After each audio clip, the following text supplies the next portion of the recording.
And then we got Gunther in the ring.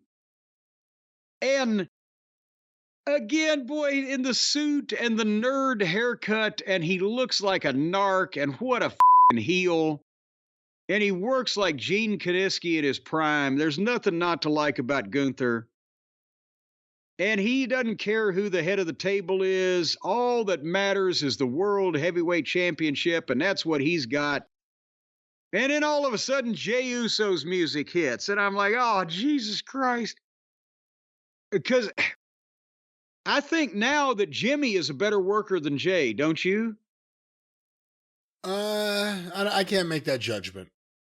I'm just saying, he is over like crazy, and the people love him, and the gimmick, and he's selling merchandise, but goddamn, I don't even know if I want to see him wrestle Gunther with just those matches. And even Jimmy now, I think is, but nevertheless, Jey got to the ring quick. He didn't come from the crowd. He came from the back, but he milked the wave, and they had the drone shot going, and the people were yeeting.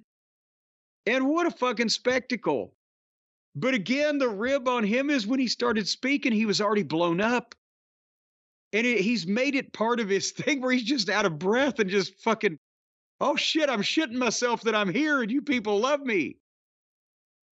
And he wants the World Heavyweight title, and he made a challenge for Saturday night's main event to fight Gunther, and Gunther laughed at him, said, "You're serious?" And Gunther did the thing, yeah, I beat you twice, you can't beat me. You're a really talented tag team wrestler, Jey. So Saturday night's main event is fine with me, but you better not do that. And Gunther starts walking out, and Jey says, hold on, everything you said is true. And it was a combination of him being heartfelt, having a little bit of a squeaky voice, and still being blowed up. But he's doing a thing where everybody's always said, I'm just a brother, and I'm just a guy, and I'm just, well, you're going to respect me when I beat your ass.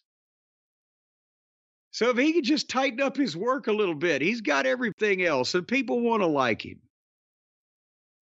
But now we got Gunther and Jey Uso coming up for Saturday night's main event, and I gotta say I'm probably still putting my money on Gunther. It better be Gunther. They need to save him for something big. Well, the other thing is, if Roman Reigns really wants the world championship, is he going to go after Cody or Gunther? Well, see, that's the thing, is Roman has to go after Cody, because it wouldn't make any sense otherwise. But since they have two world titles, they got to have somebody that wants the other one. And that's where Jey comes in. But nevertheless, we're going to see it. So Saturday night's main event, they're still claiming that Hulk Hogan will be a part of it, right?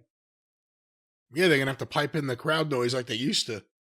I think they're going to have to throw a goddamn sound muffling blanket over the entire arena. I don't know if they'll be able to cover that up. Maybe if he doesn't come out with a heel manager, maybe that was the problem. Now, everybody loves Jimmy Hart at this point. My God, he's got as much heat as a fucking igloo. Has he ever done a good interview about music in Memphis?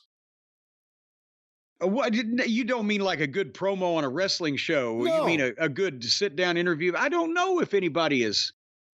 He's been on this program back in the day. Well, we did talk about some of that, I think. You hear like random things like, oh, I was in the studio, baby. Ooh. But you never hear like, anything about Sun Records, Stax Records, Alex Chilton, also, the Box Tops. He was on tour with Dick Clark in the 60s, the Dick Clark Rock and Roll Show, and all those other fucking... You never hear too many stories about Freddie that. The Dreamers. He's just like, oh yeah, we were there, but it's never like, I remember Mark Lindsay fucked the dog. Like it's never anything, except I was there. Well, Jimmy tried to stay away from most of the canine carnal knowledge. But anyway, then they had some more shit go on this program. And here's another thing about the Netflix. I watched it live because I had my doctor's appointment this morning. And so Monday night was last night, by the way. I'm stooging off where we are in time. And so I was watching it live, and this is where things started getting a little hazy. They had the Intercontinental Women's title match between Lyric Valedictorian and Dakota Kai. And I remember vaguely nodding as I said, oh, it's over. And Sami Zayn and The Miz was next. And that's when I really nodded off. Nodded off. You said I vaguely nodded. Like, I was vaguely at the result nodding. of the match.